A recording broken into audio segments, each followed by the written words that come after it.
अभी हम लोग चर्चा करेंगे औसत पर, ठीक ना। औसत का दूसरा नाम होता है मध्यमान, बीच वाला, ठीक ना। औसत का एक दूसरा नाम हम लोग यहाँ पर चर्चा कर सकते हैं, इसको हम लिख सकते हैं मध्यमान भी लिख सकते हैं,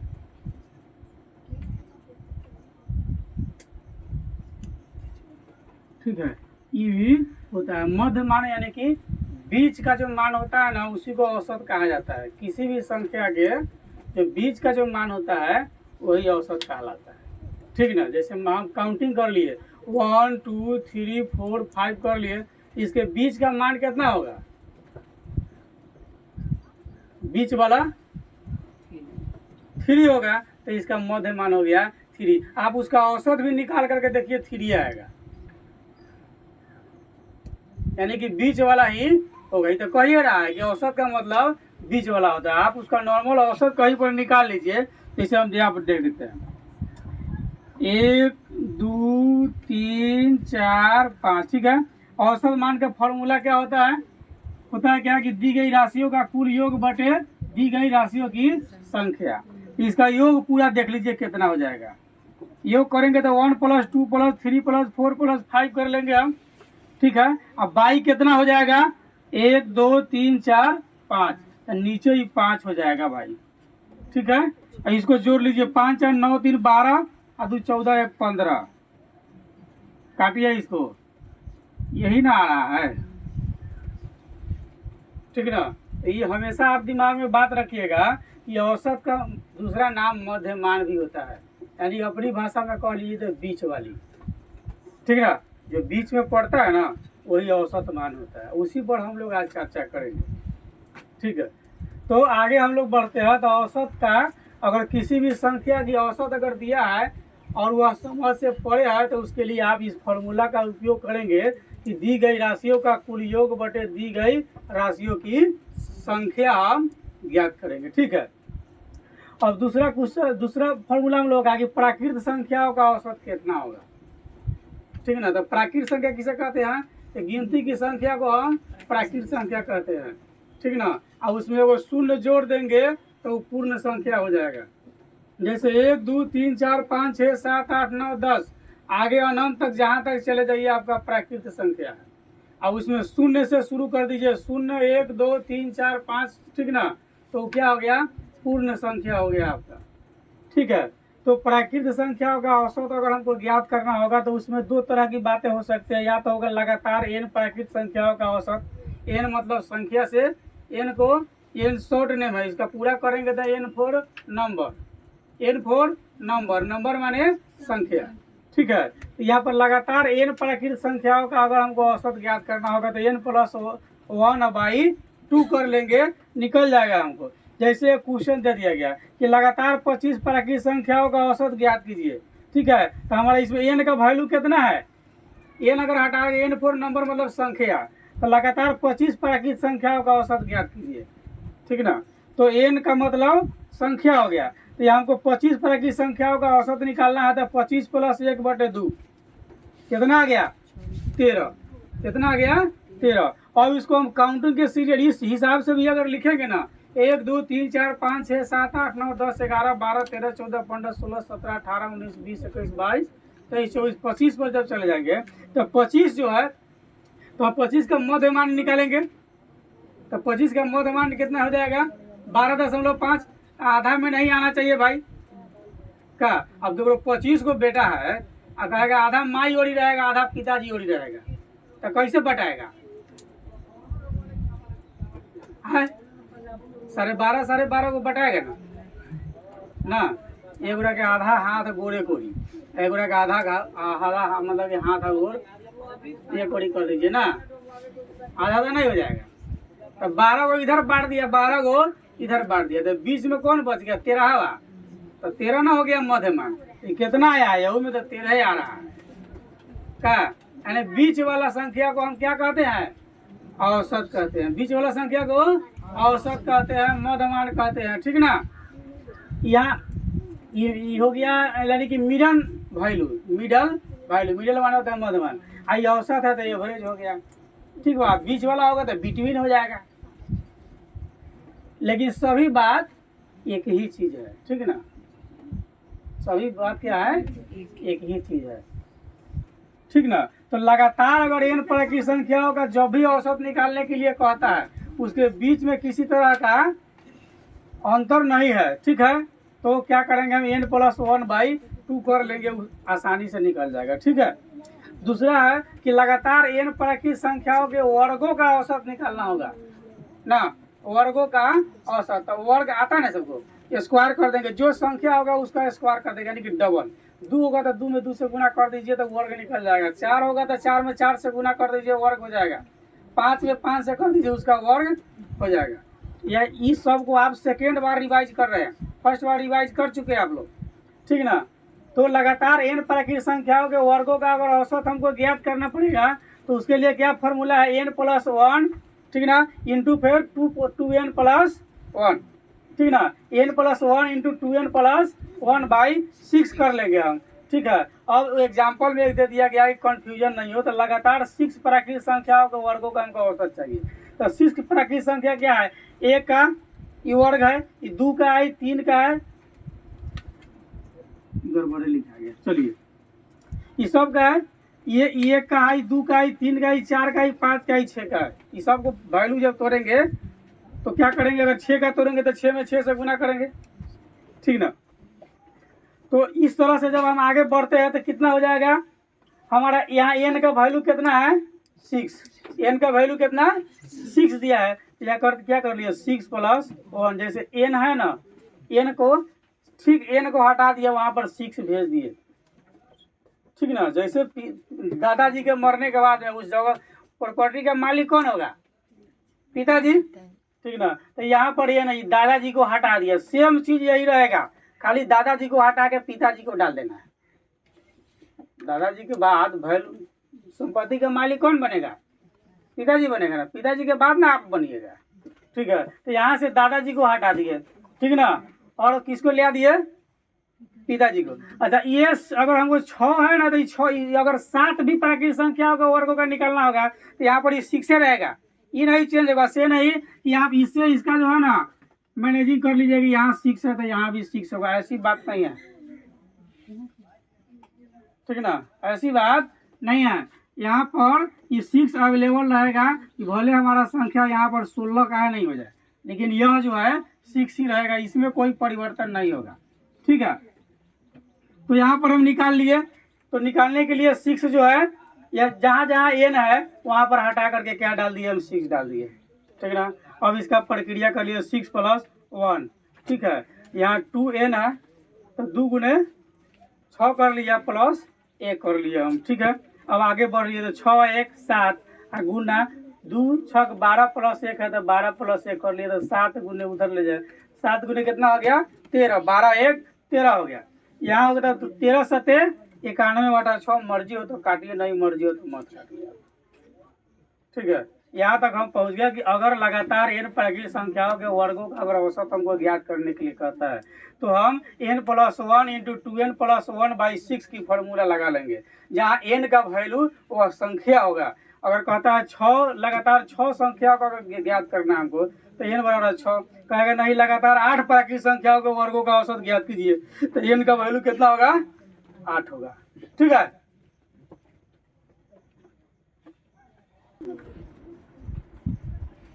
तीसरा नंबर पॉइंट पर हम लोग को चर्चा करना है कि पूर्ण संख्याओं से संबंधित अगर औसत ज्ञात करना होगा हम लोगों को तो 2 तरह की फॉर्मूला उसमें होगी पूर्ण संख्याओं की औसत ज्ञात करने के लिए। एक नंबर तो अगर कि लगातार n तक की पूर्ण संख्याओं का ज्ञात करना होगा हमको, n तक यानी कि परफेक्ट वहीं तक, उससे आगे नहीं बढ़ना है।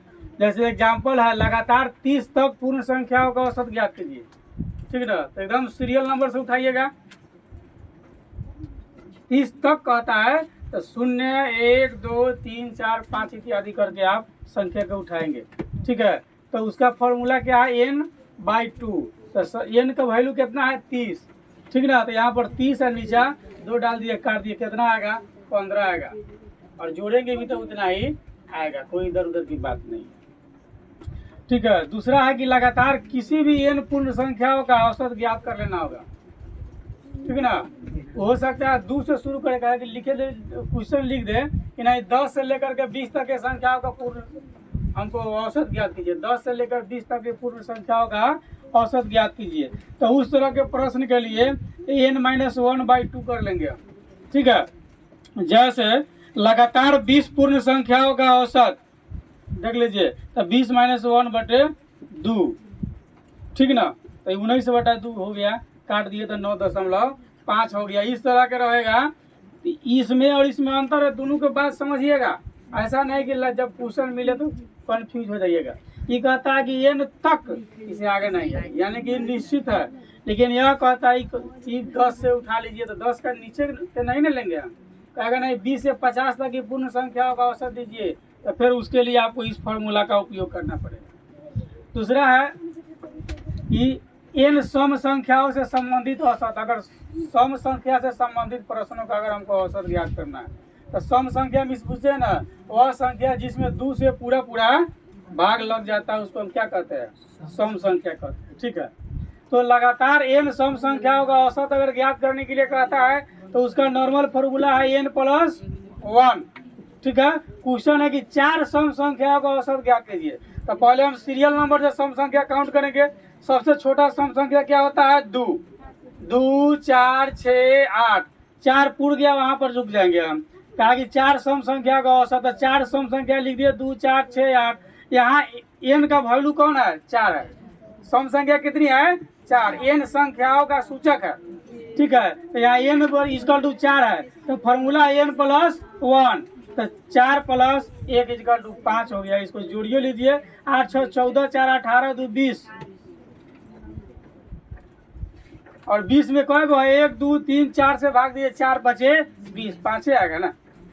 अगला है कि लगातार किसी n तक के यानी कि सम संख्याओं का औसत अगर ज्ञात करना हो किसी भी, तो n/2 + 1, n/2 + 1। जैसे दे दिया कि 2, 4, 6, 8, 10, 12, 14, 16, 18 तक की, यानी कि 18 सम संख्याओं का, यानी कि लगातार कितना है, 18 सम संख्याओं का औसत ज्ञात करना है। तो उसके लिए क्या हम फॉर्मूला लगाएंगे, n/2 + 1। तो n का वैल्यू कितना है यहाँ पर 18, तो 18/2 +1, ठीक है। तो इसको काट दीजिएगा, तो 9 दूना 18, तो 9 1 10, और नहीं काटिएगा तो बटा पर के जोड़ कर लीजिएगा, तो इसके नीचे ही 1 हो जाएगा, नहीं क्या हो जाएगा, 1 हो जाएगा।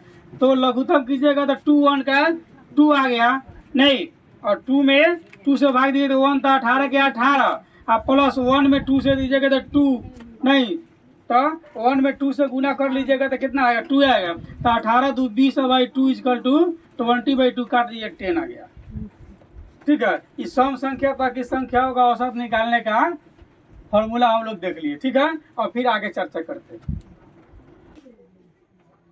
चलिए, अब है विषम संख्याओं का औसत ज्ञात करने के लिए, ठीक है। तो लगातार n विषम संख्याओं का औसत ज्ञात अगर हमको करना होगा, ठीक है, लगातार मतलब बीच में कोई डिफरेंस नहीं होगा, तो उसका आंसर कितना होगा, जितना के निकालने के लिए कहेगा ना वही हो जाएगा, ठीक है।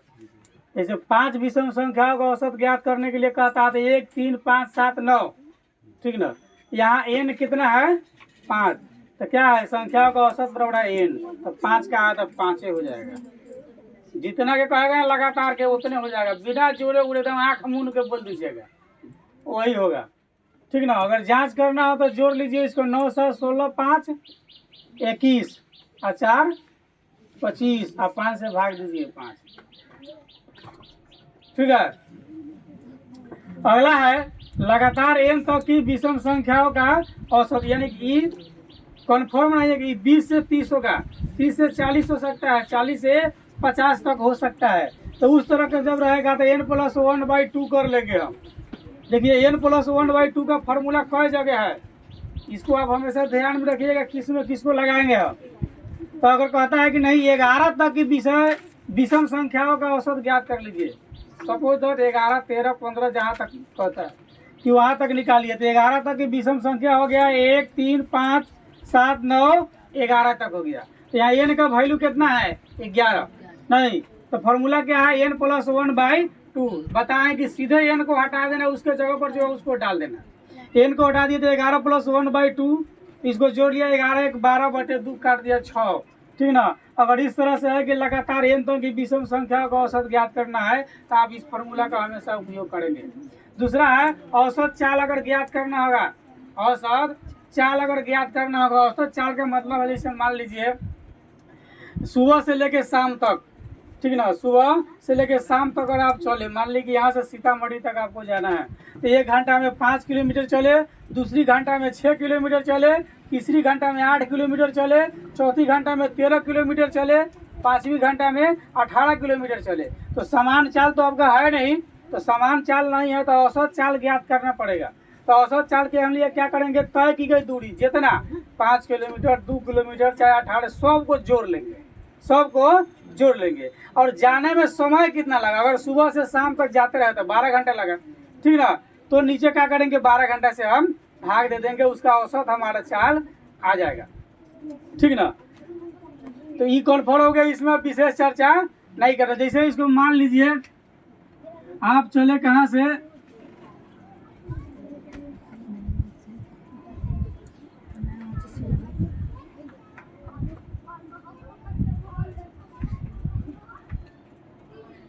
ठीक है, यहाँ से अब चलना शुरू कर दिए, ठीक ना।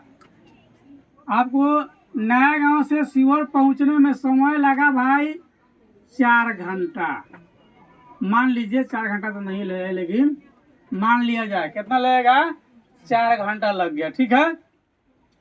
और आप पहला घंटा जो है, प्रथम घंटा आप चले 2 किलोमीटर, ठीक है।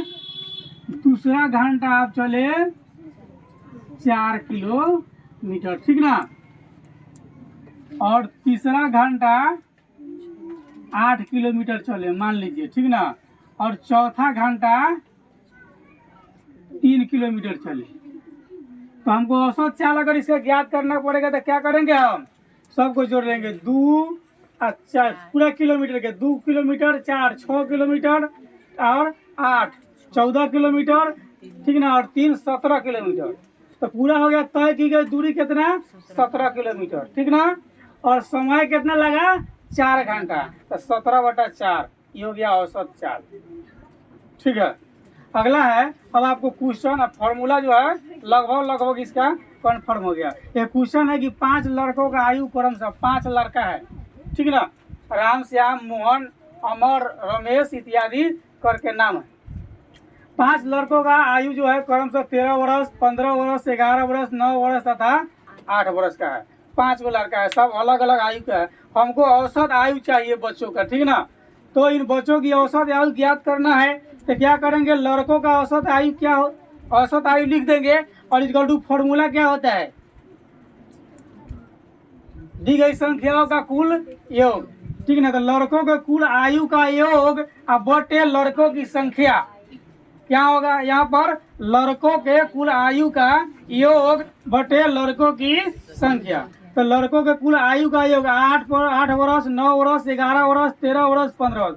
यानी कि हम इसको ना आरोही क्रम में सजा लिए, जोड़ को आरोही क्रम में सजा लिया, तब लिख दिया। अब इसको जोड़ेंगे, इसको जोड़िएगा तो 8 9 17, 17 11 28, ठीक ना। इधर भी 13 15 28, 28 28 कितना हो गया, 56। तो ये हो गया आपका 56/5। इसको अब काट दीजिए, 5 एकम 5 और 5 एकम 5 11, यानी कि 11.1/5 वर्ष। ये औसत आयु आया 5 लड़का के। मन को ये 11.5 है, 11.5 भी लिख सकते हैं, या 11.1/5 लिख सकते हैं, ठीक है।